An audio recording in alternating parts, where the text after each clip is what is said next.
আজ আমি আপনাদের সামনে দাঁড়িয়ে কথা বলতেছি, আমি যদি মারা যাই তাহলে মাইকে ঘোষণা হবে আব্দুল্লাহ চলে গেছে, দুনিয়াতে নাই। অথচ আমার হাত, আমার পা, আমার চুল, আমার নাক, আমার মুখ সব কিছুই আছে। তারপরও মানুষ বলতেছে আমি নাকি চলে গেছি। তার মানে আমি এতক্ষণ যে কথা বলছিলাম, তো আমার ভিতরে একটা রূহ ছিল, ওই রূহটা আমার ভিতর থেকে চলে যাবে। ওই রূহটা যেখানে যাবে সেখানে বিচার হবে। ওই রূহটা যেখানে গেছে সেখানে বিচার হবে। অতএব বিচার সত্য, অতএব কিয়ামত সত্য, পরকাল সত্য।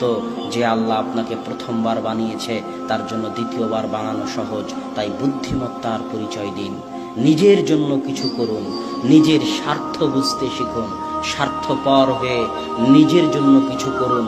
সন্তান সন্ততি মানুষজন বাড়িঘর অনেক করেছেন, এবার একটু পরকাল কিয়ামতে নিজের জন্য কি নিয়ে যাচ্ছেন তা একটু দেখুন। এই জন্যই কিন্তু আল্লাহ আপনাকে সৃষ্টি করেছে, ওমা খালাকতুল জিন্না ওয়াল ইনসা ইল্লা লিয়াবুদুন। মানুষ এবং জিনকে সৃষ্টি করেছি শুধু আমার ইবাদত করার জন্য।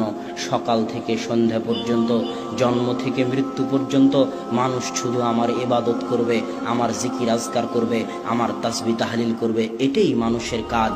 তাহলে খাওয়া দাওয়া, চাকরি বাকরি, বেঁচে থাকতে খাওয়া লাগে তাই খাবে। কথা মনে হয় বুঝাতে পারি? বেঁচে না খেলে তো বেঁচে থাকবে না। বেঁচে থাকতে খাওয়া লাগে তাই খাবে, খেতে হলে একটু চাকরি করা লাগে তাই চাকরি করবে। কিন্তু আসল কাজ কি? কথা বলেন না যে আসল কাজ কি? ইবাদত করা।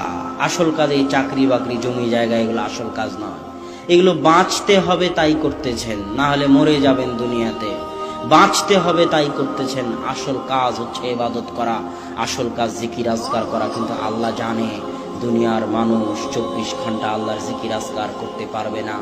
মুসা আলাইহিস সালাম জানতেন দুনিয়ার মানুষ 24 ঘন্টা 50 ওয়াক্ত সালাত আদায় করতে পারবে না। এই জন্য আল্লাহ বলেছেন ওয়া আকিমিস সালাতা লিযিকরি। দুনিয়ার মানুষ আমি জানি তোমরা 24 ঘন্টা পারবে না, তবে অন্তত পক্ষে, নিম্ন পক্ষে, যে কোনো মূল্যে সারাদিনে 5 বার আমি আল্লাহ আমাকে স্মরণ করিও।